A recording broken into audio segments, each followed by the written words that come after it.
No, he's a powerful, powerful speaker. He has a beautiful testimony, incredible. But he had an emergency. He was called for something in California, in San Diego. So he apologized. He's coming back to us as soon as he's back in town. Today we're going to talk about change. What makes people change? This was a change that we had in our schedule, in our expectations. But we're going to talk about change in ourselves. And what is the key that makes all of us change or not? First, I would like to talk about what is change. Change. Everyone talks about change. I would like to change the way I think. I would like to change. I changed my mind. I would like to change my clothes. I would like to change my furniture.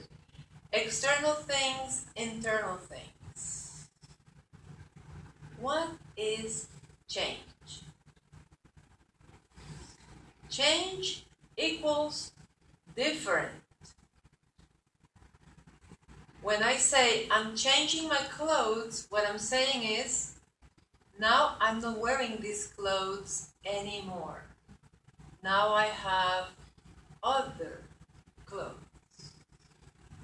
When I say I changed my mind, that means now I have different ideas, different thoughts, not the old ones. Everything has been replaced.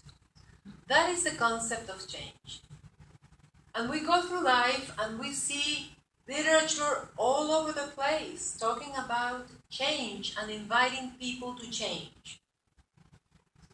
When I was writing the title in MailChimp, the word change has the most hits. Everybody wants to change something. And what happens? What is it that really happens? Some people do change. Ashanti changed completely. He was robbing a bank. And now he's a preacher. He's a minister of God. There are people who have been in drugs. They are no longer in drugs. There are people who have been alcoholics. They are no longer alcoholics. However, we still see a lot of people who continue to struggle. Even though they say, I would like to change this habit, there is something in there that would seem to preclude these individuals from achieving their goals. And it happens to all of us. I'm saying, I would like to lose weight. That means a change. But what is precluding me from taking the actions that I need to take to lose weight?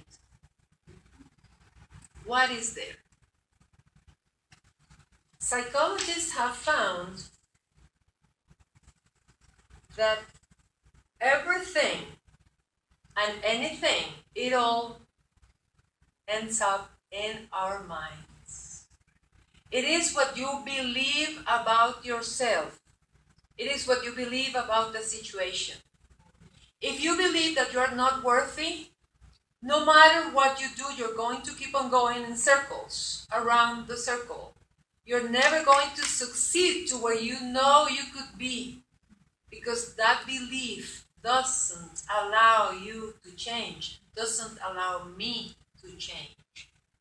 Psychologists have found that changing our belief system is going to help us change what we want to change.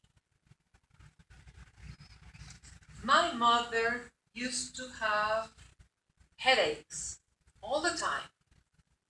We were little, well, not little. Some people say, Maria, you were never little. You were a child. Because I'm so tall. When we were children, I remember many times my mom could not come to the birthday parties of the other children. She could not take us because she was always with these headaches, very strong headaches. She went to psychological therapy, and they found out that she believed that she needed to have headaches, as crazy as that could sound. And those therapists helped her change her mind and the messages that she was telling herself. So she said, I am healthy. I am healthy. I don't need headaches anymore in my life. And she said it so many times that the headaches went away forever. We all know about the power of our mind. We all know about the power of our subconscious mind. Everything we repeat and repeat and repeat comes to pass. It's as if it were magic, but it's because our subconscious mind is working towards fulfilling our goals, whatever they are. Our subconscious mind is not going to tell you this is good or this is bad. What you're putting in there, that's what you're going to get. That's what I am going to get. There is a book, very interesting book. It's called The Power of Your Subconscious Mind. The author is Joseph Murphy. And he said, most men trying to change conditions and circumstances by working with conditions and circumstances. To remove discord, confusion, lack, and limitation, you must remove the cause, not the conditions, the cause of the conditions. And the cause is the way you are using your mind. In other words, the way you are thinking and picturing in your mind. This is how we can work on ourselves to change at the human level. Jesus said over and over again, your faith has healed you. Your faith. He didn't say, I healed you. He never said that. He always said, your faith. What is faith? Believing. Believing. We have in Luke 17:19, we find the story of the guys, the 10 men that have leprosy. And he healed them. And one of them came back, giving him thanks. And then in Luke 17:19, he said to the man, stand up and go. Your faith has made you well. In another occasion, Jesus asks a blind beggar, what do you want me to do for you? And he said, Lord, I want to regain my sight. Imagine somebody who cannot see. Imagine for a moment, close your eyes, everything is dark, you cannot see. But this man wants to be able to see. Lord, I want to regain my sight. And Jesus said to him, receive your sight. Your faith has made you well. Immediately he regained his sight and began following him, glorifying God. And when all the people saw it, they gave praise to God. Believe, faith. That is the key. Believe and faith. How do we change our beliefs? In the human way? In the human way? We identify what we want to change. Example, and Janice is an expert on this, addicts. First you identify the problem, right? But then you make a decision. You have to make the decision. The counselor cannot make the decision for you. You have to make your decision. But it cannot stop there. What follows after the decision, Janice? Action. The action. The action. So there are 3 steps in changing at the human level. You identify the problem, you make the decision, and that is working in your mind, because decisions are not external, are internal. You decide, and once we decide, then we put an action plan to work, and we move forward with our plan. Now, I want us to go deeper, deeper. In our lives, we may decide that we want something. We want to change something. We want to change the way we look. We want to change our house. We want to change our weight, etc. But what is the real change that we have to look for? We are alive. Every second that's given to us of life has a purpose. What is the purpose? Why are we here? What do we do? What do we have to do today? What is the change that Jesus invited us to have and to live? What is that change? Anybody? Jesus wanted us not to live in this worldly consciousness. He wanted us to recognize the essence of God that lives in all of us. He invited us to become one with our Maker, with our Creator. Jesus said, I am in my Father, as my Father is in me. The call is to unite our souls, our spirit, with that Spirit of God. That is the reason and the purpose why we are here. Do you remember when Jesus was asked this question, what he said? You remember? It is in Matthew 22:36. This is how it reads. Teacher, which is the greatest commandment in the law? Somebody asked Jesus.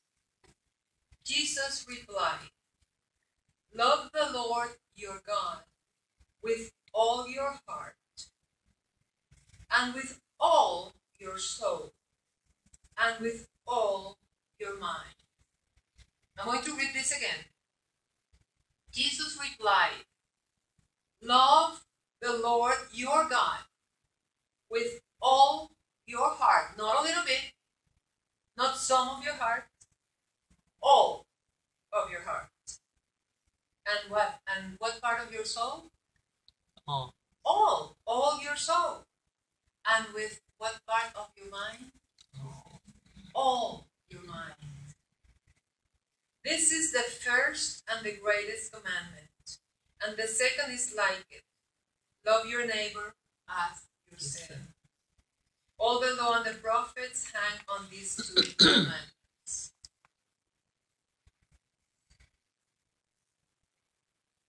Masters of all religions, pastors, priests, people who are trying to help humankind, everyone is on the same predicament, on the same message, on the same road. Wake up! Let's wake up! Let's stop the nonsense. Let's stop thinking and worrying and making mistakes and going here and there and there. Come to God. Seek ye first the kingdom of God, and everything else will be given unto you. That is the call and that is the message.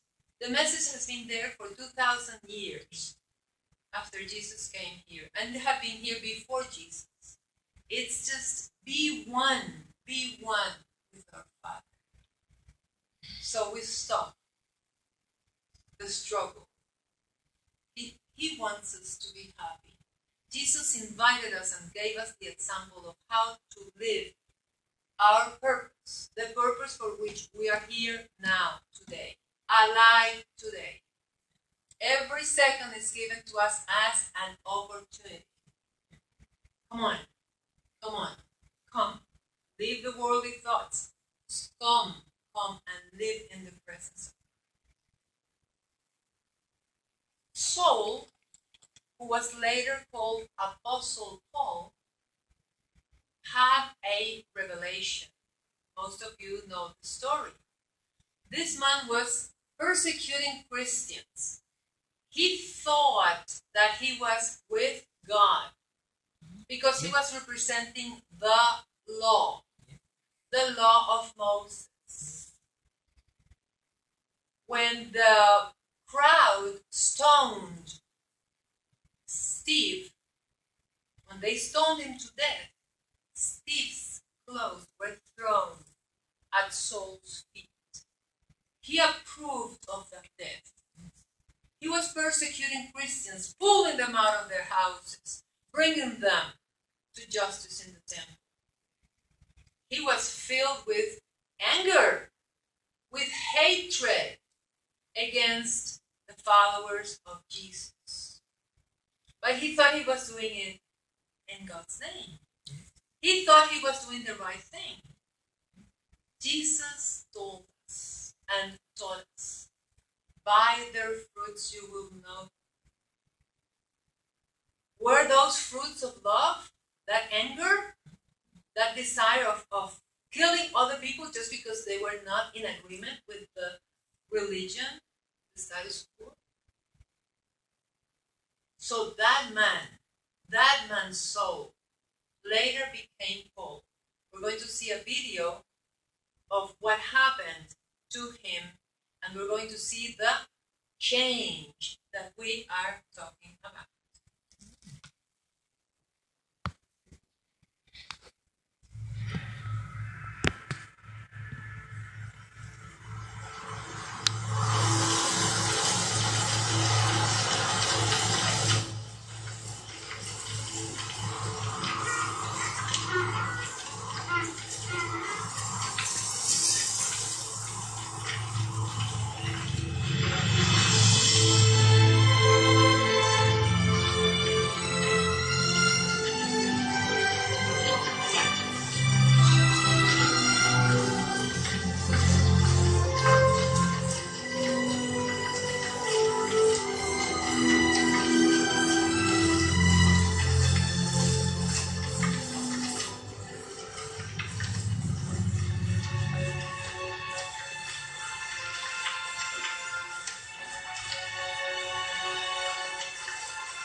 Saul, why persecutest thou me? Who art thou, Lord? I am Jesus, whom thou persecutest. It is hard for thee to kick against the pricks. Lord, what wilt thou have me to do? Arise, and go into the city, and it shall be told thee what thou must do.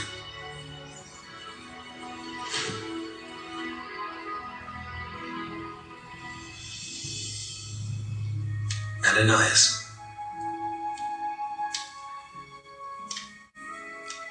Behold, I am here, Lord. Arise, and go into the street which is called Straight, and inquire in the house of Judas for one called Saul of Tarsus. Behold, he prayeth. And he hath seen in a vision a man named Ananias coming in, and putting his hand on him that he might receive his sight. Lord, I have heard by many of this man, how much evil he hath done to thy saints in Jerusalem. And here Here he hath authority from the chief priest to bind all that call on thy name. Go thy way, for he is a chosen vessel unto me, to bear my name before the Gentiles and kings, and the children of Israel. For I will shew him how great things he must suffer for my name's sake.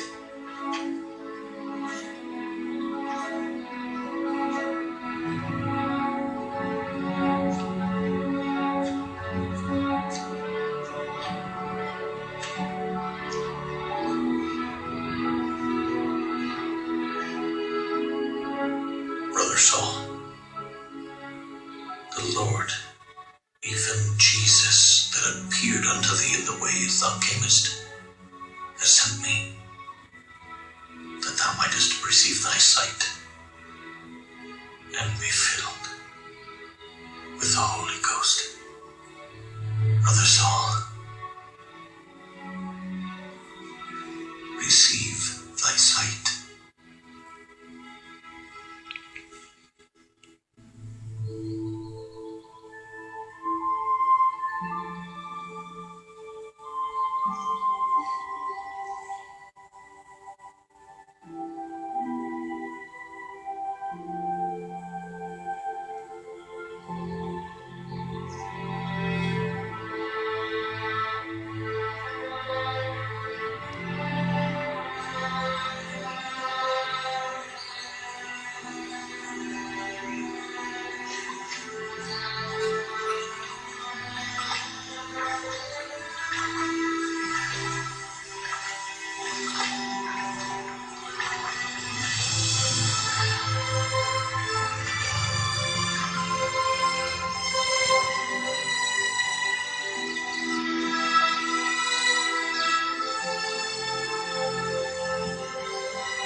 He left everything behind, all his beliefs, his structure, and he embraced the revelation that had been given to him. And he walked with that revelation to help other souls on earth come to the Father as Jesus had instructed and helped us and taught us. As of today, those Bibles that you have, those Bibles that we use, when we mention Colossians, Ephesians, Corinthians, those are letters that Paul wrote to the churches of those times. And in many of those letters, we find revelations that are so profound, and they are aimed at the same thing. Wake up, change, understand Jesus' message, and come to be one, to enjoy oneness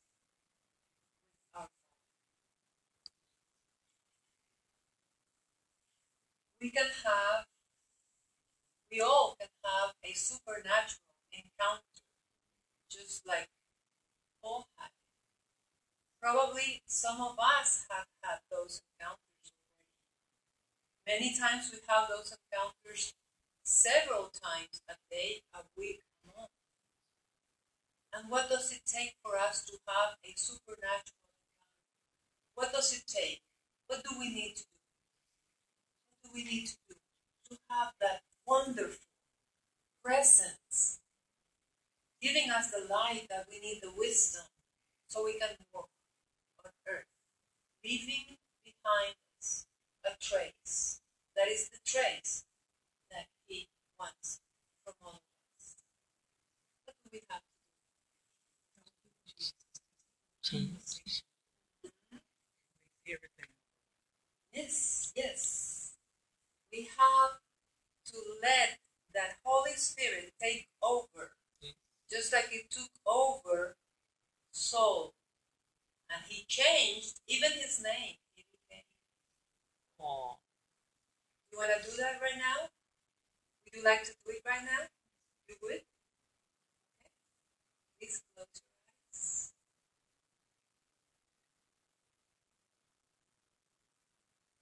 Take a slow and deep breath.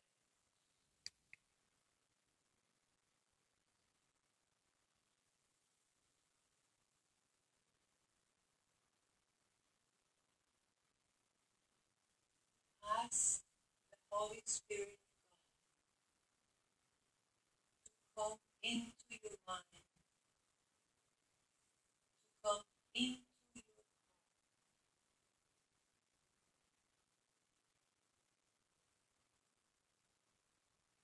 heart. Ask Jesus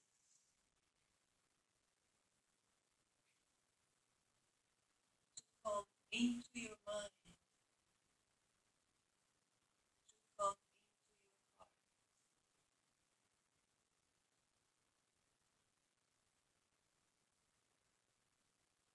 And let the Holy Spirit flow through you and guide your life from this moment on. From this moment through eternity.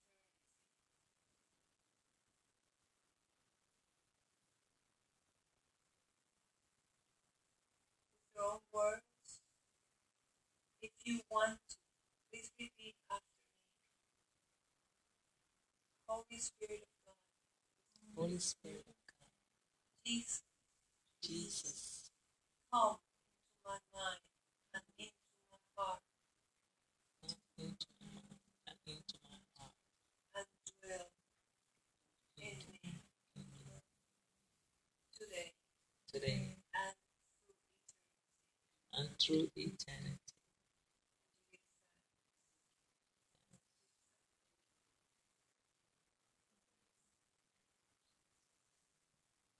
Let the Holy Presence of God flow through you. And feel the change that is happening in you right now. And you're going to experience that change when you walk out of here, as you see others, as you approach others, as you are approached. Please open your eyes.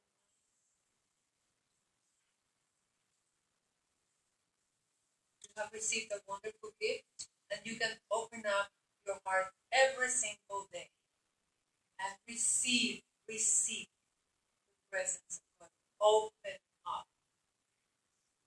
And at the human level, you know what you have to do with our human things that we have to